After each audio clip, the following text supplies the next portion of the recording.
Thank you, Vlada, and thanks for the invitation to be here.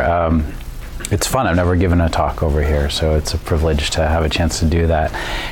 I understand that a bunch of you are students in this class and a bunch of you are sort of auditing. If the people who are students could raise their hand, I'll know who the core audience is. All right. Great. So, yeah, I was thinking about this, and I changed the title of my talk. I was in the car last week with my wife, and we were sort of musing about what a sort of fascinating moment in time this is, and that our brains and our ingenuity as a species have become both the problem and the solution, in the sense that really for the first time in human history, we have managed to appropriate ecosystem services at a scale that has allowed societies to flourish at a level that we've never seen before. So we have over 7 billion people living a better quality of life by most human development indices than has ever been seen before. And yet the very scale of the enterprise that has allowed that to happen is also threatening to alter the structure and function of the systems that underpin human well-being, as well as that of most other species on the planet, in a way that's quite frightening. And we stand at a moment where we're sort of asking, can we use those brains and that ingenuity to alter course and manage those systems in a way that will allow those societies to continue to flourish, or not? And so I was thinking, it's really as if we've been sort of passengers on this planet for almost all of the history of human evolution. And there was a moment in the last century where we sort of moved up to the cockpit of this rocket ship, and we pushed this big red button and kind of took off, and suddenly we owned the rocket ship. We are now flying the rocket ship, but we actually don't understand much about how it works. We don't understand what most of the dials and buttons do, and the rocket ship is potentially on a crash course. We're not quite sure where we're going, and it's very concerning. And there's this piece of time where we got to figure out what those dials and buttons do before we crash. And so that's why I'm calling it The Monkey in the Rocket Ship. So the context for that is what Gus Speth, in his book, The Bridge at the Edge of the World, calls the Great Collision. So human activity is really profoundly changing all of our planet's landscapes, as you've probably already heard, altering its geochemical cycles, disrupting the climate system, and transforming the way our ecosystems actually function in ways that are profound, pervasive, and accelerating. This is what the monkey in the rocket ship looks like. Across, this is from the front matter of Gus's book, and across all these different measures of human impact on the biosphere, whether you're talking about damming rivers, appropriation of fresh water, use of synthetic fertilizers, consumption of resources, impacts on the atmosphere or the oceans or global biodiversity, you see a very similar curve.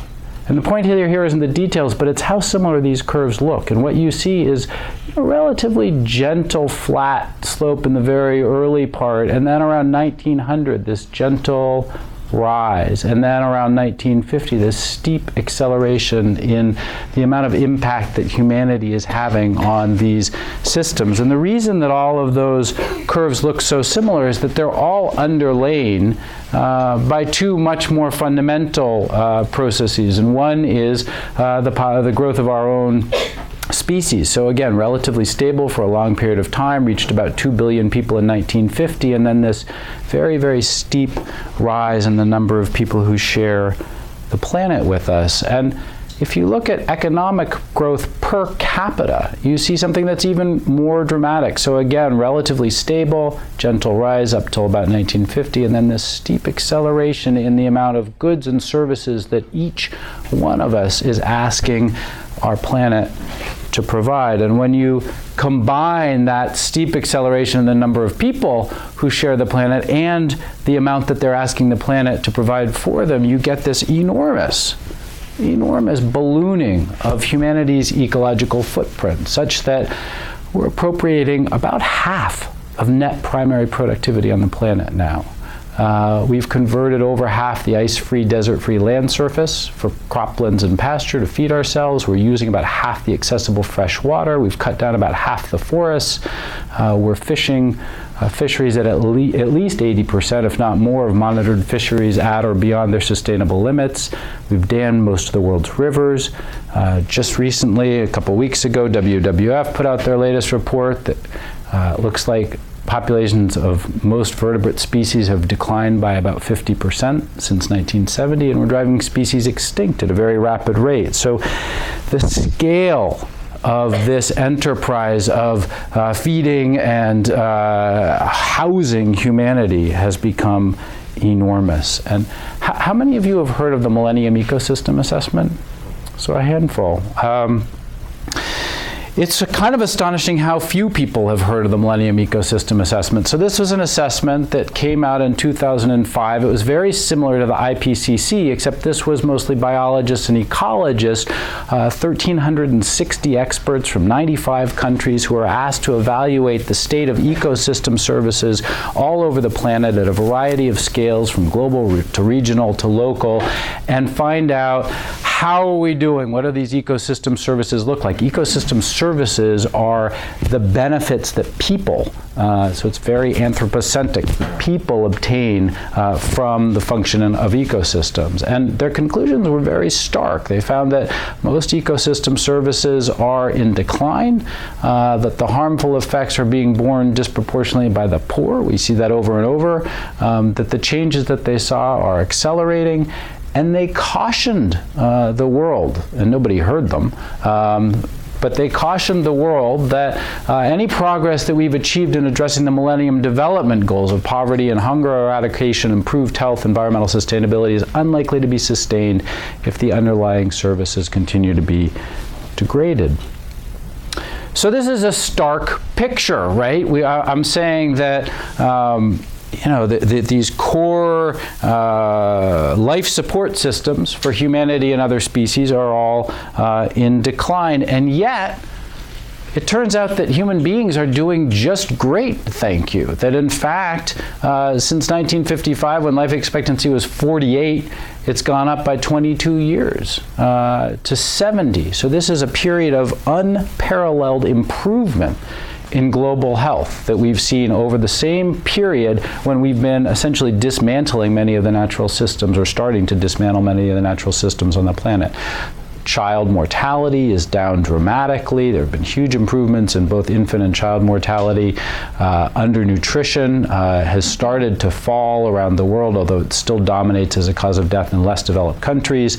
And the story that's been emerging is more about chronic disease, and particularly metabolic diseases, by which I mean things like diabetes, but also hypertension, dyslipidemias, meaning bad cholesterol profile, and ultimately things like heart disease and cancer.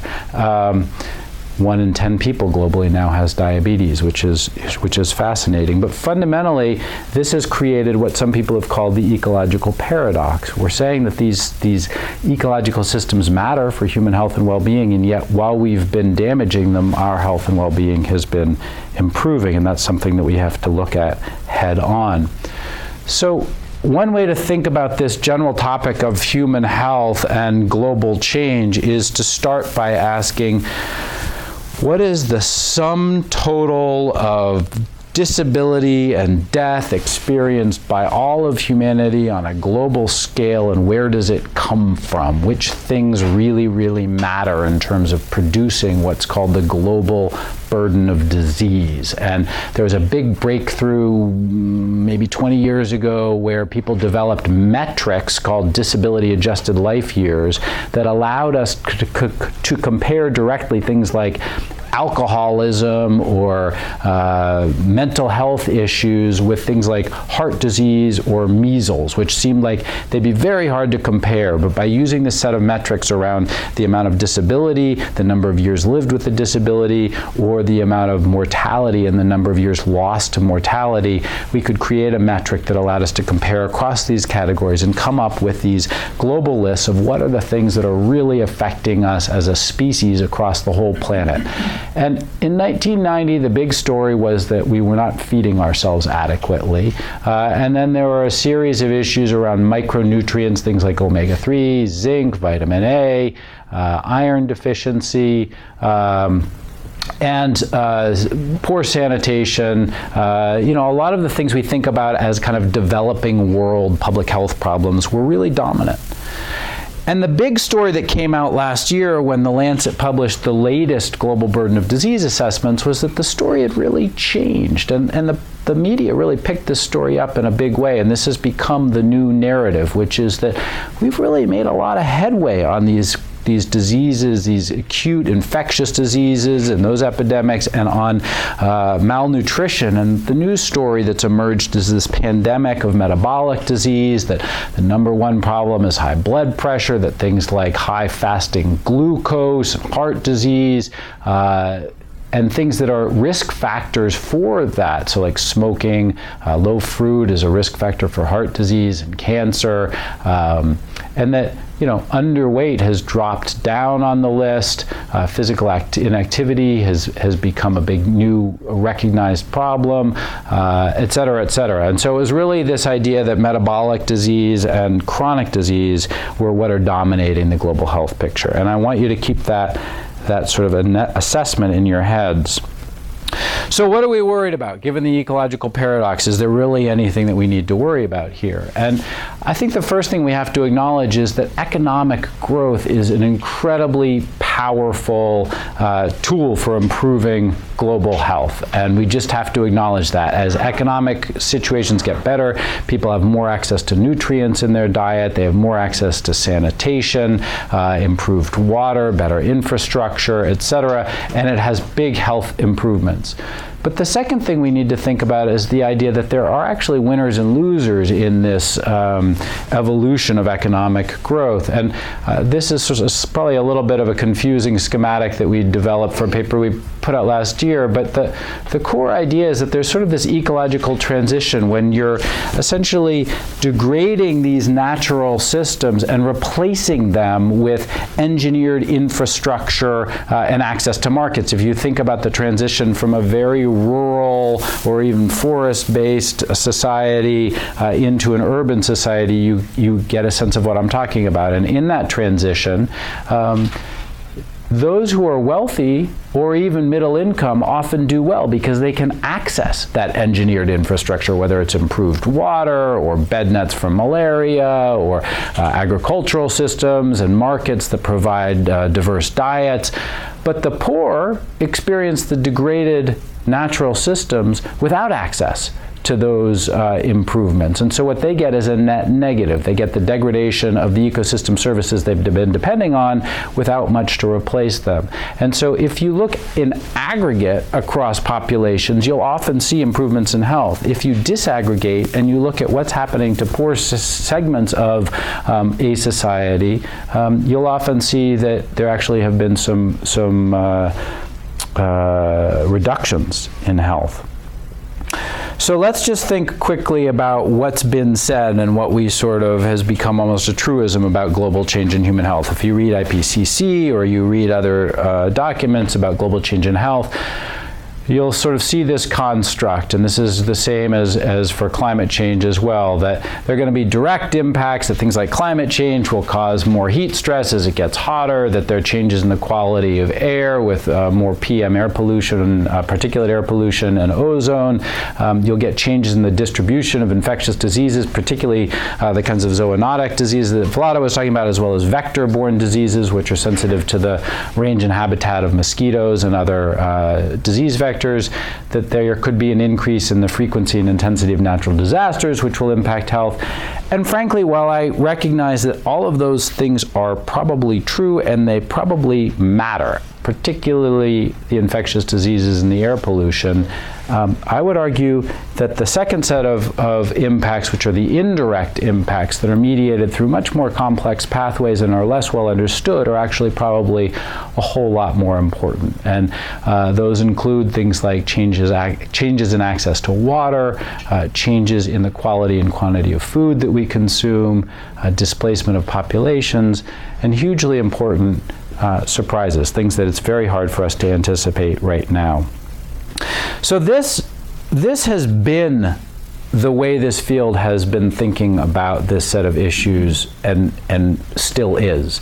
And just in the last sort of, I don't know, month or two, I've started to shift the way I think about it, because my problem with this is it's very hard to get a handle on how much this stuff matters. And it is hard, but you know, what is the burden of disease associated with these kinds of changes? How big a threat is this? And what I'm starting to realize is that a framing that looks at this sort of global burden of disease assessment and asks, well, of the things that are really causing large burdens of disease, how will the kinds of environmental changes that we see underway right now impact those things? And when I did this assessment, even based mostly on the research that our group is doing at Harvard, I was really struck by how many of these things are going to be significantly impacted by the changes that are currently underway.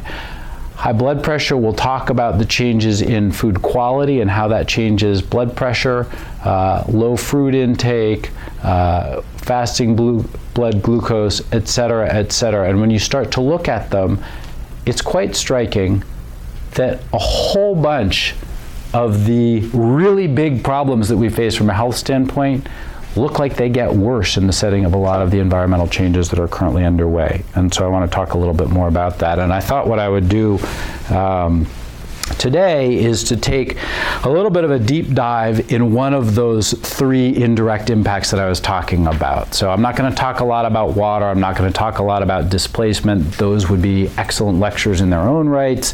But I am going to talk a lot about nutrition, because that's a central focus of the work that our group does. And so as background, there are nearly 1 billion people who are undernourished today, meaning they don't get enough calories in their diet. In poor countries, about 1/3 of the total burden of disease is still due to undernutrition, not enough calories. There also are about 2 billion people around the world, this is a very rough number, who suffer from deficiencies of things like vitamin A, iron, zinc, and iodine. And then there's this metabolic disease pandemic that we were talking about. 1 in 10 people with diabetes, and this huge set of issues around the form that our calories are coming in and what that's doing to us with respect to chronic disease.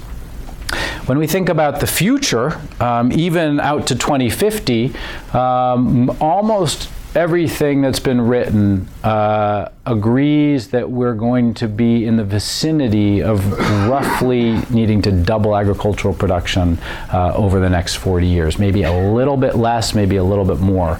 The reasons for that on the demand side are that we're adding people. Maybe this is an understatement. More recent stuff is suggesting maybe that's 3 billion people. Economic growth means that people are eating more calories, and so they're consuming more. And then there's been this global transition to this very animal source food intensive sort of Western style diet, which is of course highly inefficient in terms of using calories in the form of grain to feed animals and then eat the animals, and you get about a 1 in 10 conversion from things like beef. And so that transition is very costly in terms of how much food we need to produce. On the supply side, we really have a lot more question marks. We're diverting food right now to biofuels. Almost nobody thinks that makes sense, but somehow it's sort of running amok. Can we get that under control? There are a whole set of production challenges that we can talk more about in terms of keeping up our supply. And then there's this incredible capacity that we've had historically for innovation to improve supply, and it's hard to put a number on that. But roughly, This is a very, very simple diagram, which is why I like it, of total global cereal production over time. And what's very striking to me is that this period from 1960 to the present really represented the very height of the Green Revolution. So this was the moment after Paul Ehrlich said we were all going to die in famine because we couldn't possibly produce enough food for the world's people. And instead what we did was to increase the per capita grain production over time through a combination of synthetic fertilizers, hybridized crop varieties, mechanization, and the proliferation of irrigation. And the Green Revolution allowed these really unparalleled improvements in global food production. If you ignore the fact that we've sort of already done the hybridization thing, and that in Asia and Europe and North America, where irrigation has been very effective, it's really kind of proliferated, and we're actually running out of water in all of those places at a pretty alarming rate, and that it's a much more challenging problem in Africa, and you ignore the fact that we've already done it and just assume that we can keep growing productivity at the same rate, and you ignore the fact that we're already using synthetic fertilizers and that we've already achieved mechanization in the agricultural force, and you say, well, somehow we're going to come up with an analogous set of new innovations that's going to allow us to keep increasing global productivity of crops at the same rate that we had from 1960 to today, you actually still fall short. And this, by the way, is ignoring water scarcity, land degradation, and climate change, which represent very significant headwinds to agricultural productivity. So you're ignoring all of that, you still fall short. So what we need to see is really an unparalleled increase in productivity to keep up with demand. So that's just to have enough calories. And so that's sort of setting the scene. And so we're in this moment of what I call the Gordian knot of food security. We have all of these things that are changing demand, and on the environmental side, we have changes in temperature, as well as temperature variability, water scarcity, land degradation, et cetera, et cetera. So there are a whole bunch of things that are all changing simultaneously. Most of them we don't understand very well what the impacts will be, but together they represent some headwinds to agricultural productivity. And the thing that concerns me almost as much as any is this issue of surprises. What are all the things that we can't even anticipate right now? And one of those surprises was something that we started to work on in my group. I'd written a review article about global change in human health, and in that process I'd stumbled across some very esoteric literature. I couldn't find it anywhere in the Harvard library system. I had to reach out. It was in agricultural crop science journals, but it seemed like at least when you grew crops in greenhouses and artificial chamber experiments, at elevated CO2, they were losing important nutrients. And this was a meta-analysis looking at, these are the number of studies in parentheses, looking at a series of crops grown at elevated CO2 in chambers, showing these quite significant reductions in the amount of protein in these food crops. And there was another study that I found, again, all sort of artificial growing conditions, and you look at this, and as a physician, none of this made a whole lot of sense to me. I'm not worried about people not getting any nitrogen in their diets, but iron and zinc jumped right out at you, because two of the biggest public health problems we face globally are iron and zinc deficiency. They affect about 2 billion people at a cost of about 63 million life years lost annually. They're huge public health problems. And I'm looking at, this, again, very sort of preliminary data suggesting big reductions in the amount of iron and zinc, at least in this case only in wheat crops. And so, it seemed like, boy, that's a question that we actually need an answer to. And so I started to reach out to agricultural experimentalists who were doing FACE experiments. So this is a FACE experiment, free air carbon dioxide enrichment experiment. And I knew nothing at all about them, but it turns out that this is now the gold standard for evaluating what CO2 does to crops or forests or any other biological system. And it's pretty simple. You have an open field, in the middle of the field, you have these rings. These rings are made up of carbon dioxide emitting jets. In the center of the ring, there's a little CO2 sensor and a wind direction sensor, and you set the system at whatever your prescribed level of carbon dioxide is. In this case, it was about 550 parts per million, and when it falls below 550 parts per million, the upwind jets emit some more carbon dioxide. And so you can keep the CO2 inside these rings at a prescribed level in a very accurate way. And then you can grow crops, and you can grow the crops inside the ring and outside the ring, and they experience identical soil conditions and pesticide pest conditions and weather, et cetera, et cetera. The only thing that's different is the CO2. And so we organized a collaboration with a whole bunch of these groups in Japan and Australia and the United States to grow 6 different crops. And ultimately we ended up with 41 cultivars in 7 sites on these 3 continents for these 6 crops. And we ended up with a very large data set compared to what had been previously published, about an order of magnitude more than the other pooled data combined, which is one of the issues with this question, had just been a sample size problem. It's very hard to gather this much data. And what we found in the paper that just came out this summer was that, in fact, there are significant reductions in iron and zinc and protein, particularly in the C3 crops. So what we found is all C3 crops showed significant reductions in iron and zinc. The grains also showed significant reductions in protein. C4 crops, which is really the only C4 crops that you would think of, are corn or maize, sorghum, and a few of the millets, and everything else that we eat is pretty much C3. And so here was the kicker, that roughly 2.75 billion people are living in countries that receive at least 70% of their dietary zinc and or iron from C3 crops. So this is where they're getting their iron and zinc, on this baseline of a whole lot of people who are suffering from deficiency. And so that's as far as our published work goes right now.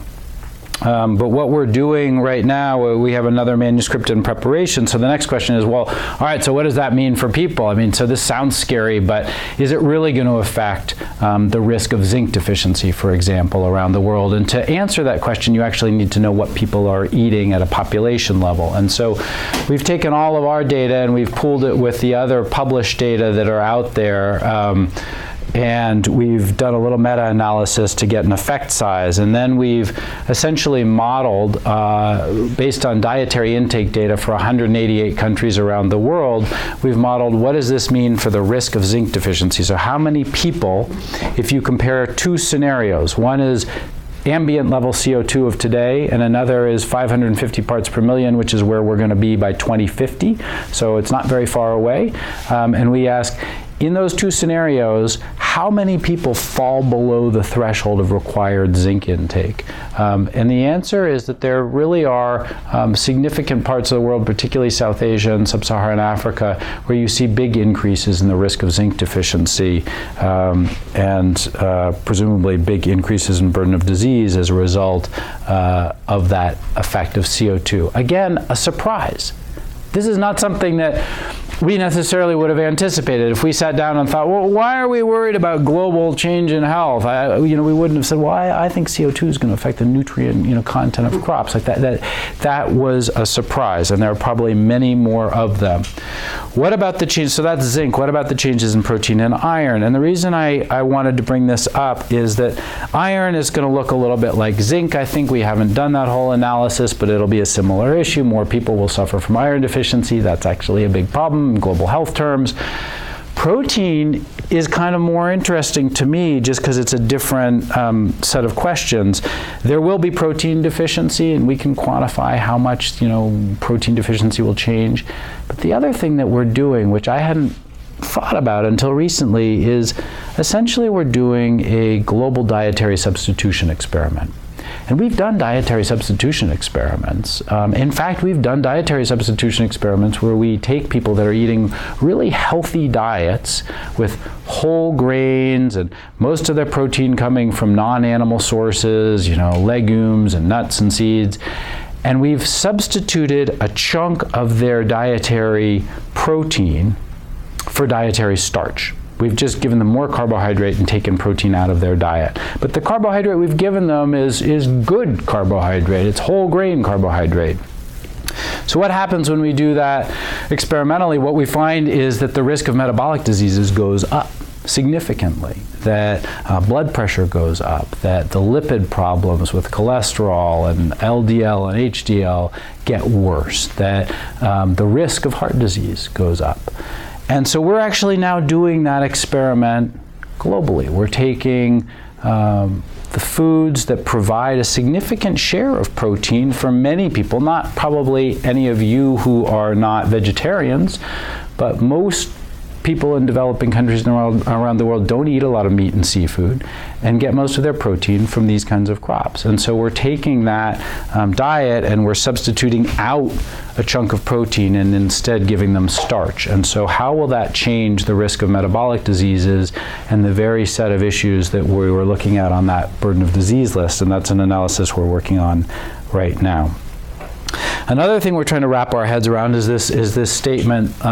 We were doing this before this statement, but is this question about what does the decline of wildlife populations around the world mean for human nutrition? And that's a question that traditionally has been answered in terms of calories and protein. Clearly, meat is an important source of protein, but very few people have really looked at what I think is probably the true significance of meat in the diet, which is as a source of micronutrients, things like iron and zinc and B12 and omega-3 fatty acids. And so we're doing a really deep dive in Madagascar with my former postdoc, Chris Golden, where we're working in two communities in the Makira protected area in a remote part of Madagascar, where he's worked for over 10 years. And we have a whole wildlife ecology project going on with camera trapping and transect monitoring of the wildlife populations. The 750 people who live in the two villages where we're working have gathered 16-month daily dietary calendars with highly accurate scales and weighed everything they've eaten, which is kind of extraordinary that they've been willing to do that, but a testimony to Chris's charisma, I think, more than anything else. But so we have this incredible dietary data set from these people, and we also know how much bushmeat they've been consuming. We've also gotten frozen plasma samples, sampled 3 different times over that 16-month period. So we drew blood, froze it with liquid nitrogen, carried through the woods, and have analyzed it. We're also looking at zoonotic disease transmission, so we're looking at blood spots from the wildlife as well as the people. We're looking at microbiome questions. We have fecal samples from everybody in these villages to look at relationships between microbiome and wildlife consumption. So we're sort of looking across the board at what are these health relationships with bushmeat consumption in these people. And we don't have all of our data yet. His preliminary data just on anemia showed a very strong relationship between bushmeat consumption and risk of anemia. And he essentially showed by modeling that relationship out that if they enforced the ban on bushmeat hunting in these communities, there'd be a 30% increase in the number of children suffering from anemia. And so it was a very significant relationship. And so this whole question writ large is one that we're only starting to wrap our heads around. What does it mean that there's something like 1 to 2 billion people around the world who consume significant amounts of wildlife? What does it mean that these populations are in decline around the world in terms of these micronutrient nutrition outcomes? And you can ask the exact same set of questions around fisheries. This is a proposal that we actually have out right now to extend this work to fisheries, but also to do a global analysis where we're working with fisheries ecologists to ask the same set of questions about what is today's relationship between the status of fisheries and the health of different populations around the world. So there are clearly coastal populations around the world for whom fish consumption represents a really critical source of, in fact, often the only source of omega-3 fatty acids, which are super important in brain development and other health outcomes. And we haven't even started to quantify what is the current value, the health value that's being obtained from fisheries in different populations around the world.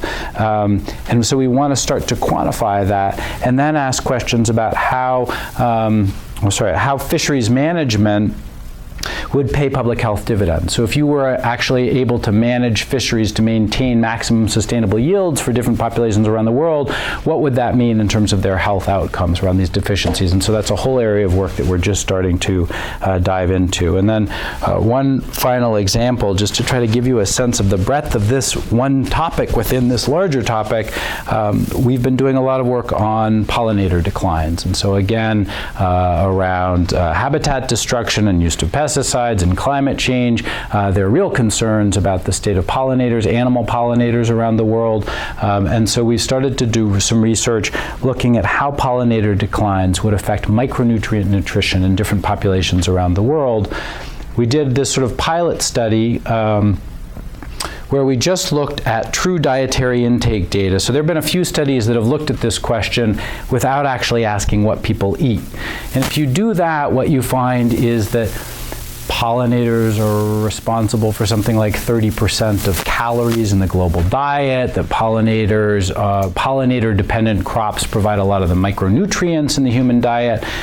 But it's actually hard to know what to do with that information for me, because what matters is not whether vitamin A comes from pollinator-dependent crops. What matters is, for a given population, whether that population is near a threshold of vitamin A intake, below which they're actually going to start experiencing real deficiency, and are they getting a lot of their vitamin A from pollinator-dependent crops? That's what constitutes vulnerability. And without getting dietary information, you can't do that analysis. And so we, for the first time, gathered dietary information just from some pilot populations where I knew somebody who had data in these 4 countries.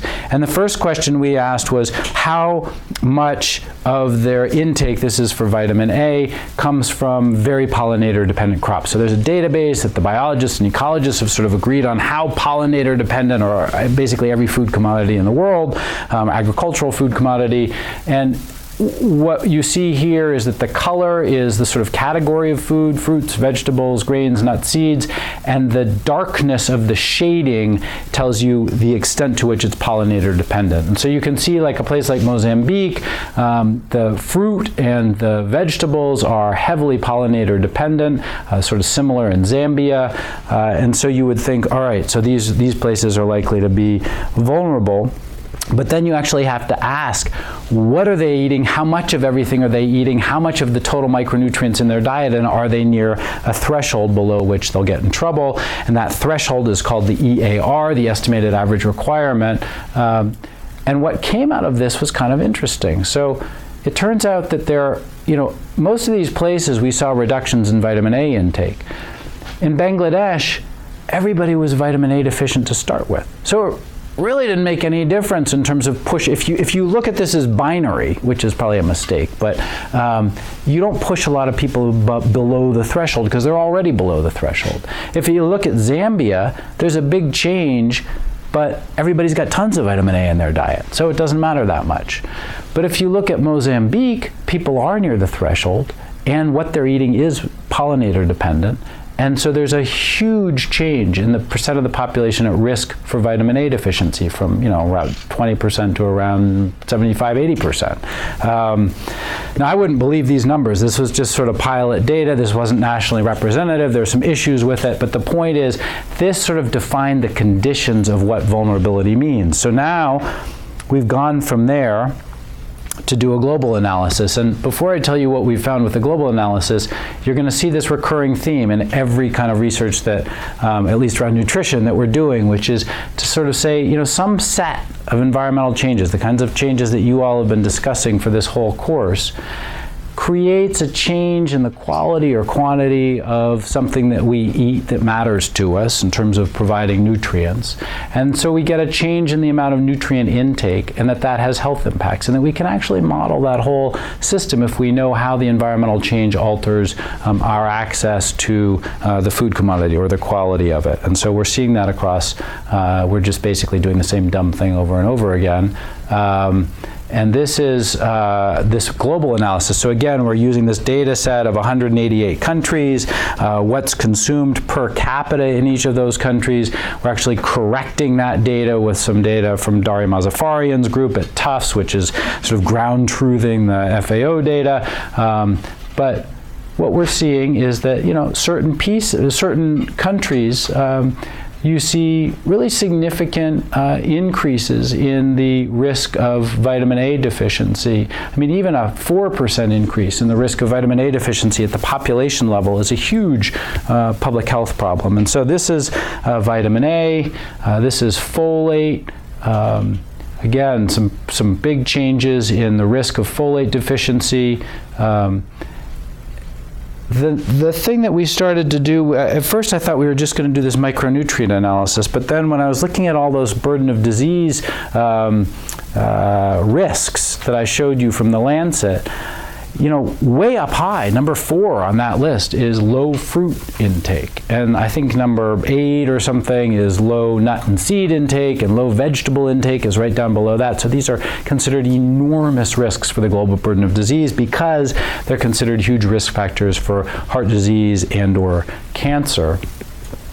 So we decided to look at those large sort of categories as well. And I mean, this is striking. These are 50% reductions. So in the amount of fruit that would be available in the diet of the national population. Now, there's a really dumb assumption in the heart of this, which is that there's no trade. Obviously idiotic, but because we're doing this at a global level, if there's trade from one place to another place, somebody gets more and somebody gets less. So this is sort of a first approximation. And clearly, income inequality means that if these are valued commodities like nuts and seeds and often fruit and vegetables as opposed to grains, that poorer people are probably going to be constrained even more than what we're showing. So this is, very briefly, this is vegetables, again, big reductions, and nuts and seeds, huge reduction. So, you know, this is 30% of what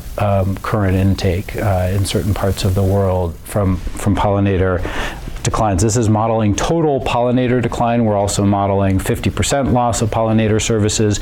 Point is just to start wrapping our heads around what is the health value of this ecosystem service that we've never quantified, of having pollinators, animal pollinators available to help us produce our agricultural crops. And so these are sort of the rough numbers that we've got right now. We're working on a manuscript right now on this. So you'd see about 51 million people in developing countries would become newly deficient with total pollinator decline, and about 194 million other people who are already below the threshold would lose over 5% of their vitamin A supply. For folate, you see the numbers are 168 million people, and 515 million people would become more vulnerable, meaning they'd lose at least 5% of their current folate intake, and they're already below the EAR.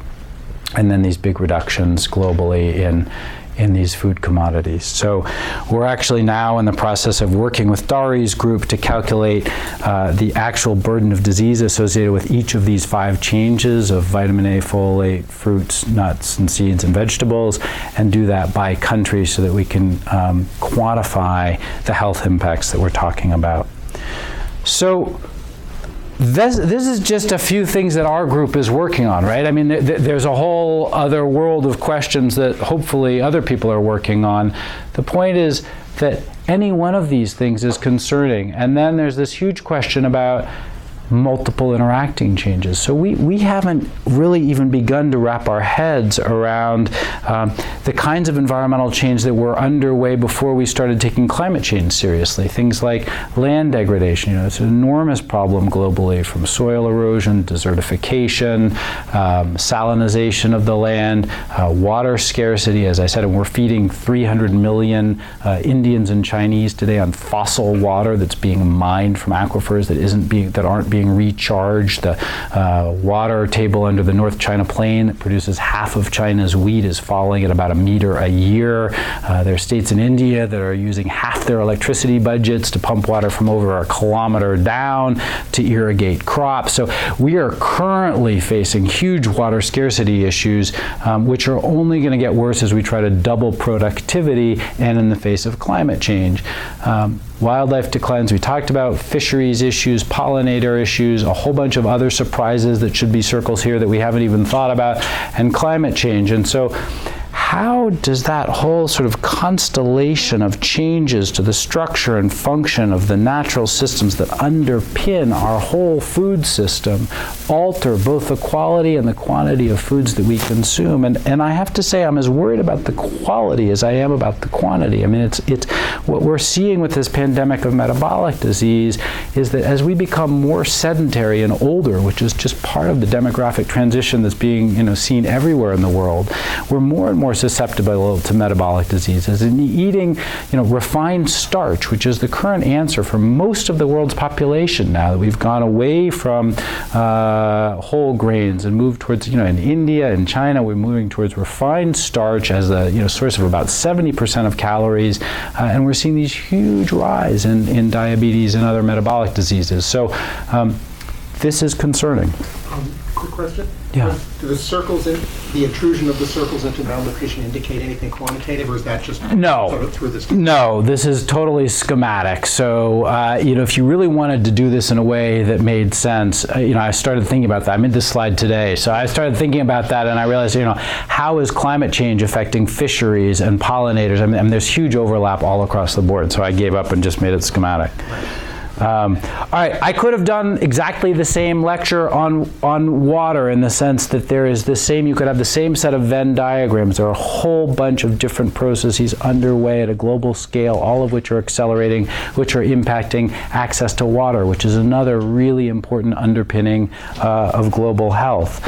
And population displacement, in my mind, is an equally important issue that we really don't understand very well. But how are these combinations of increasingly frequent natural hazards, drought, floods, yield declines of crops, land degradation, water scarcity, population declines of wildlife, fisheries, etc. How are they going to change the habitability of big chunks of the world? And what happens when people who are generally relatively poor need to find new places to live where they're not necessarily welcome? And what's the impact in terms of civil strife?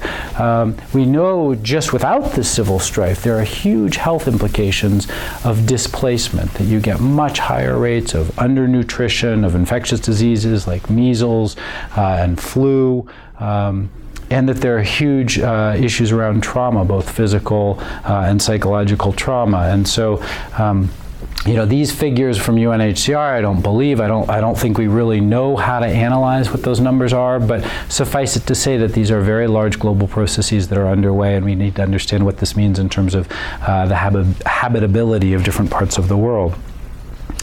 So this is my last slide, going back to the monkey and the rocket ship, because I think it's important to emphasize that we actually are driving the rocket ship. We are not passive passengers in this rocket ship. So this is a figure from the latest IPCC that just came out, and it basically is comparing a kind of business as usual scenario. This is the monkey can't figure out the rocket ship, and this is the scenario in which we actually start to reduce emissions of CO2 quite dramatically.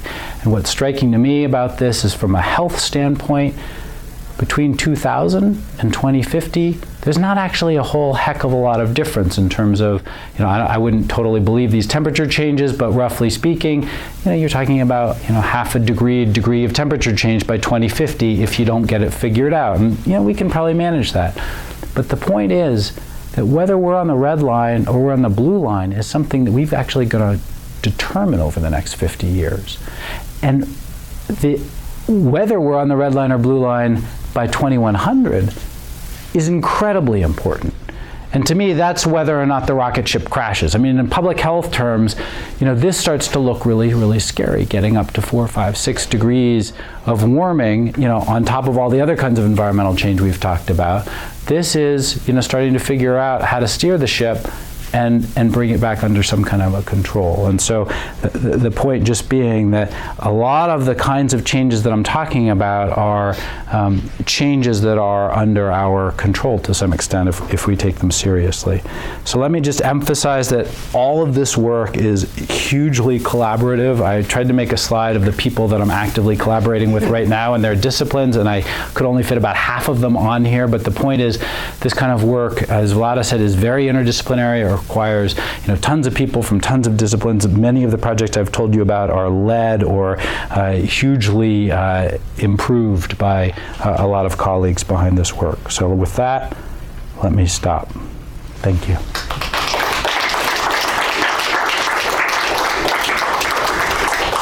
Excellent. Thank you very much. Are there questions in the room? So there.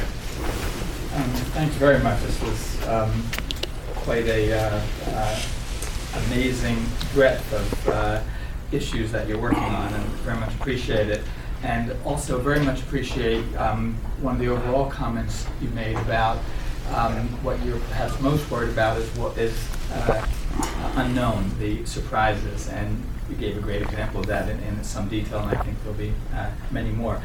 Two quick questions. One, you framed it at the beginning that economic growth has helped lead globally to improved health and so forth.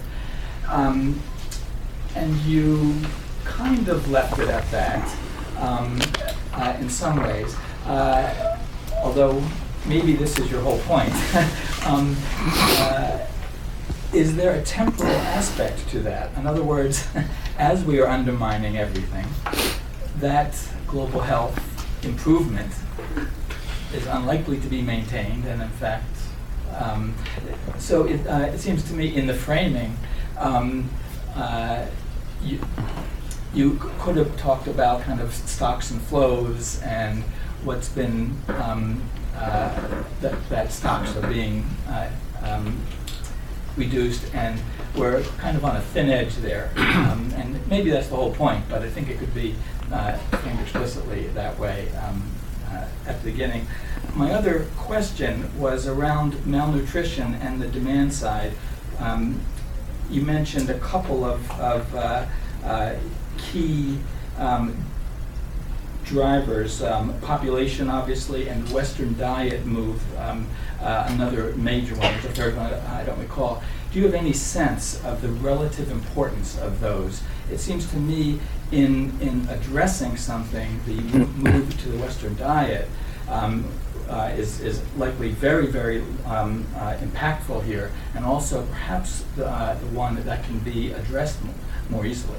No, so your first question or your first point really was that I could be more explicit, because you're right, that is the point that I was trying to make, is that yes, I mean there's this sort of paradox that economic growth seems to have allowed huge human health improvements even as we've been degrading the systems that we depend upon, and clearly that's not an infinite trajectory, and so there's an inflection point, and I don't think anyone can tell us exactly what that point is, but the stocks and flows idea I think would be a good one.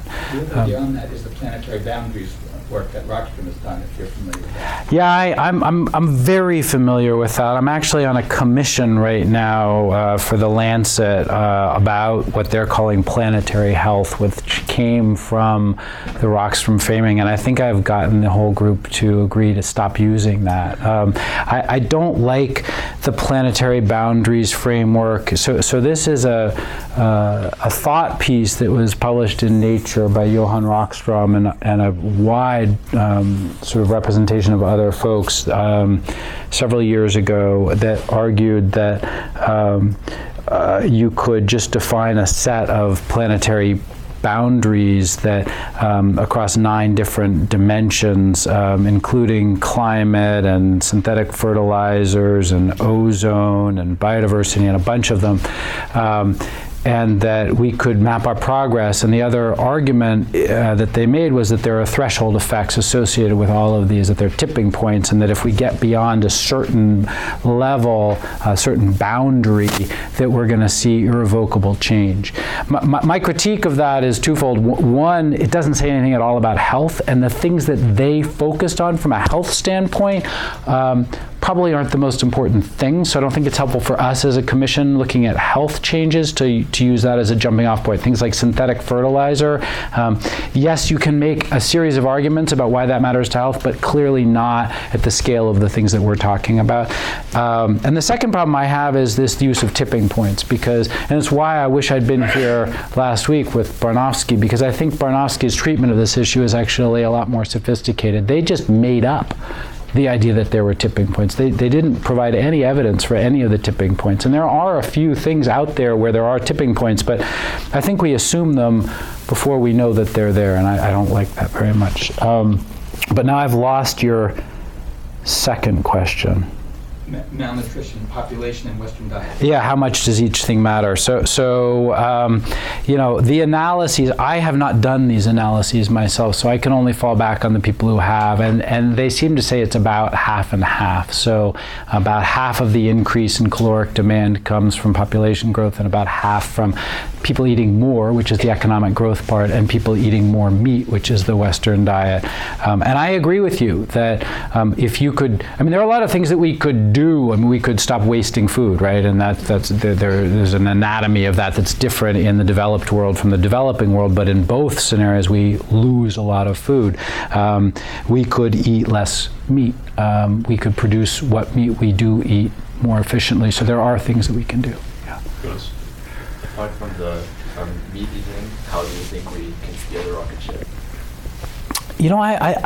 I genuinely think we are the monkey in the rocket ship, so I don't know the answer to that question. I think we need to figure it out. I think that we need to aggressively reduce the amount of carbon dioxide we're putting in the atmosphere. I think climate change doesn't help any of these things. I think we can manage fisheries and other wildlife populations better. I think we can try to optimize. The core of all the work that I do is try to understand and quantify these relationships so that you can make strong public health arguments for managing these natural systems to optimize both a sustainable state of the natural system and a health outcome, which I think gives you a very different constituency for managing these systems than if it's just, biodiversity conservation, which is really sort of a wealthy world value in many instances, and not something that people in, at least in many other developing countries, really care about optimizing when they see their kids dying. And so understanding why does this matter to us from a health standpoint, I think is important. But then, how do we manage, in some cases we know a lot about how to manage fisheries a lot better than we are. And there it's a question of will. And I would say the same thing is true with CO2 and a lot of them. And there are others where we just need to understand the relationships better before we can manage them. Looking back, Yabor? Yeah. I have a question about genetic modification of plants, which may come with its own surprises in terms of affecting natural ecosystem, possibly. But is that an avenue for a new green revolution that could increase the amount and quality of food and nutrient content in the face of all these other changes in the environment? I don't know. What do you all think? Golden rice, is that a worthwhile example? Yeah, and biofortification. So a lot of the problems that I'm talking about with the CO2 effect on iron and zinc, for example, can be partially addressed by biofortifying crops, by just making them genetically richer in iron and zinc. We could also just natural, breeding programs could. One of the things I didn't say about our CO2 work is when we looked at 18 rice cultivars, we actually found significant differences between the cultivars in terms of how susceptible they were to this carbon dioxide effect. So some were very sensitive and showed big reductions, and others were much less sensitive. And so it made us postulate in that paper that, maybe there's some genetic basis for breeding rice varieties that are less, or other crop varieties that are less sensitive. So, my own personal feeling is that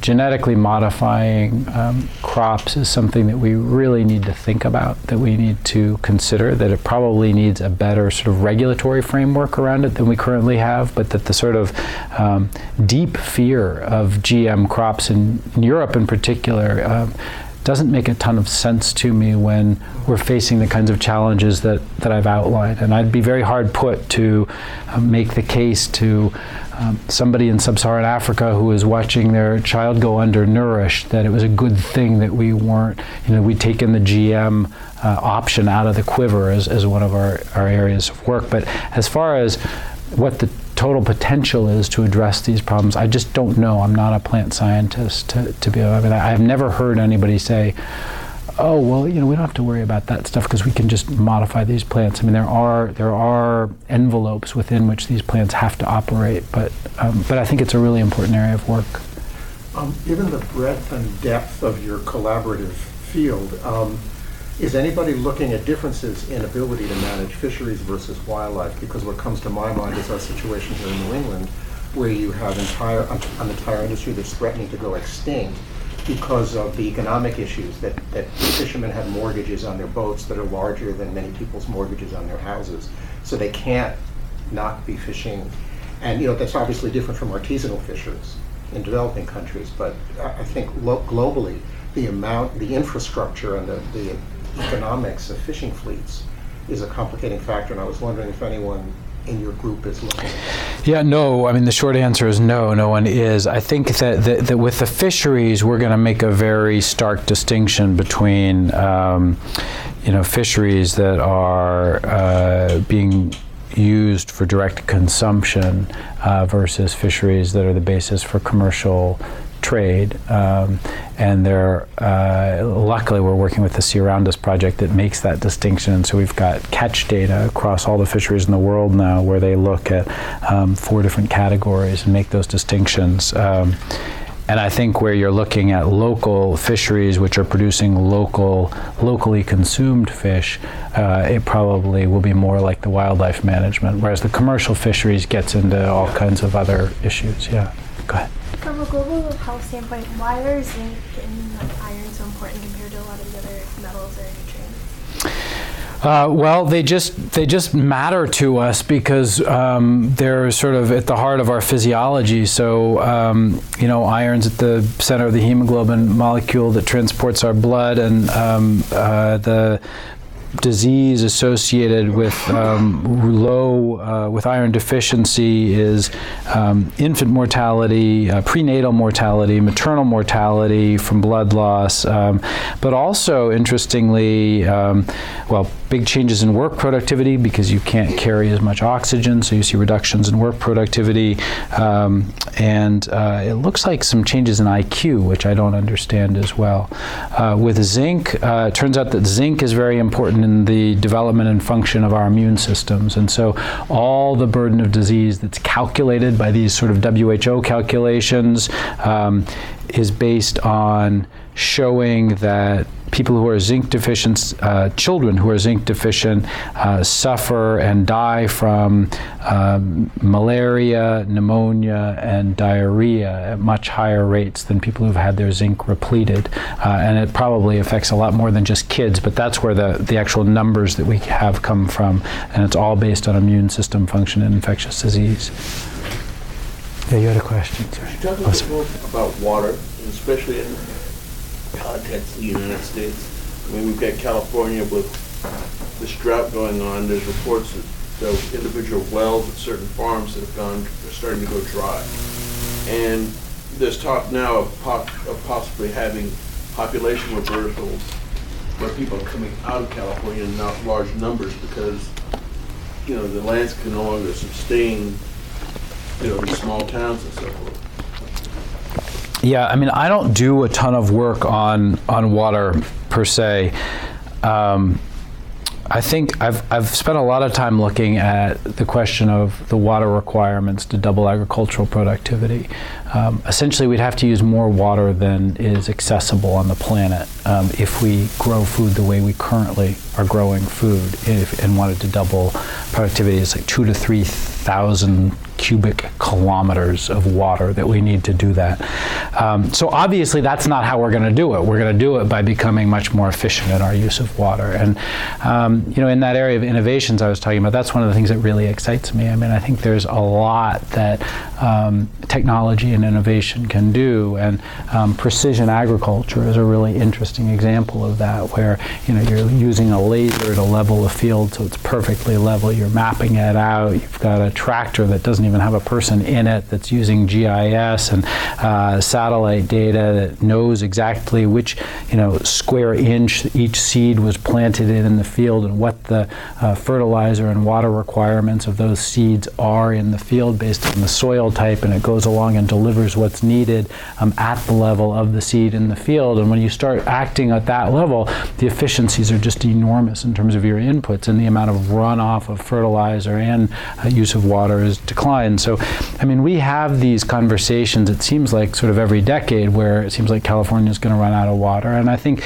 I focus less on the developed world and figure we'll figure it out. I mean, we'll desalinate water at some level, at least for human consumption. But what worries me is the idea that the Indus River gets half of its dry season flow from glacial melt in the Himalaya. And so what happens when there are no glaciers melting in the summertime to provide that dry season flow as it flows between Pakistan and India and provides a lot of the agricultural productivity in those regions? There are a ton of issues, and I'm not going to go into them all, around climate change and water and access. But clearly, we need a proliferation of technologies to improve water efficiency all over the world if we're going to solve these problems. Yeah. So, why do plants produce or put less protein and micronutrients into the grains when the CO2 concentration is higher? What's happening to the plant? No idea. No idea. I actually hired a plant physiologist who also had an MD from Australia to come do a postdoc with me last year and work with a plant physiologist at Harvard, Missy Holbrook, and we spent a year trying to figure out what our observations meant in terms of a mechanism, and reviewed all the literature on mechanism that was out there, and basically just gave up. So we don't know why this sensitivity occurs. There has been a sort of dominant hypothesis in the literature that it's what's called carbohydrate dilution, that you have more CO2, the plant's just producing a lot more starch in response to all this additional CO2, and the starch is washing out the other nutrients. But that's clearly not what's going on. So we saw, if that was the case, you'd expect the changes in, iron and zinc and molybdenum and magnesium and everything else to be all exactly essentially the same, as they all got washed out to the same degree. And so we looked at that. We measured like 19 different metals, and we actually found that some were rising and some were falling, and so it was much more complex than that. But there have been a couple of review papers that have proposed mechanisms. We looked to see whether our observations were consistent with those in any interesting way, and they just weren't. And so we decided nobody really understands this. That's as far as we've gotten. Yeah. What I understood is the limitation of micronutrients specifically that cause health risks. So why are the health risk charts sorted by food categories like fruits and vegetables instead of micronutrients? Yeah, so that's a great question. And again, you guys are all asking me things that I don't know very much about, but I guess that's the danger of working across such broad areas. This has been kind of a frame shift in the field of nutritional epidemiology. Nutrition's really focused on micronutrients for a long time, and I think it's come out of this field. So if you think about where does this data get generated, it gets generated in nutritional epidemiology experiments like the Nurses' Health Study, where you ask people questions about their diet, and then you look at their outcomes over time, and there are these long decadal longitudinal studies, and you discover that people who eat fruits, at some level, 4 servings, 5 servings, whatever, and in fact with fruits it's sort of it's a categorical variable, so there are different numbers of servings, that there's a very consistent relationship between that categorical variable and heart disease, for example. And so you don't know whether it's the flavonoids or the, some set of micronutrients, but it appears that I think what people are realizing is that there are a lot of substances in food that we consume that are important that we haven't identified at the level of a micronutrient. And so we're just putting them together as packages because that's what we're sure of from the nutritional epi studies. And the same thing with vegetables and the same thing with nuts and seeds, that there's this huge cardioprotective aspect of nuts and seed consumption for heart disease.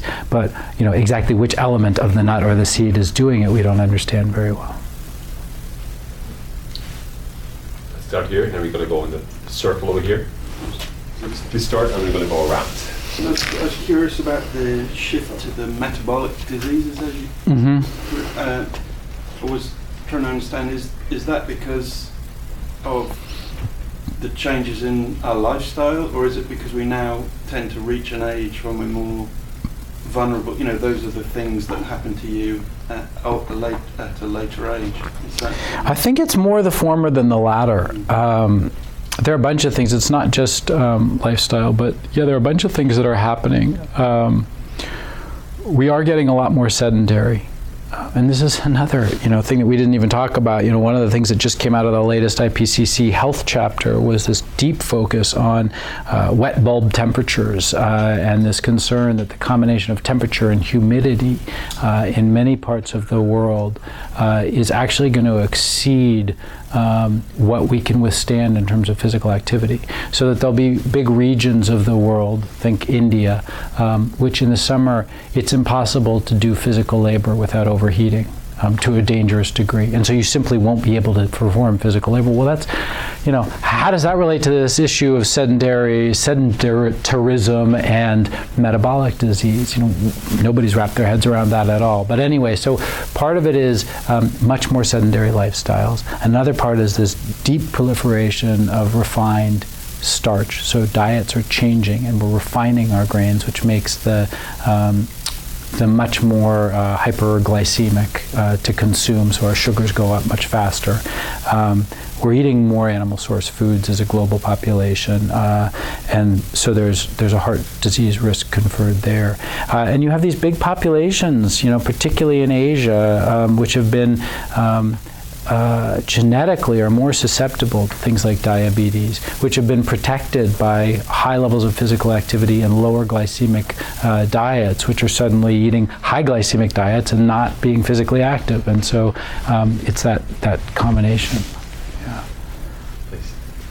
When I think of tipping points and the difficulty of identifying them in the first place, knowing if they're there, knowing what the threshold is, and then you take one of your surprises that comes in, which may be a min to moderate risk normally, but it hits a tipping point and becomes a severe risk, it makes me think that we need to be much more conservative in our preparation for the future, for trying to find out the controls and driving the spaceship than we have been. And I think your work is really important in trying to highlight to people that we are really not in control because of those tipping points and those surprises. So we better plan for the best we can do.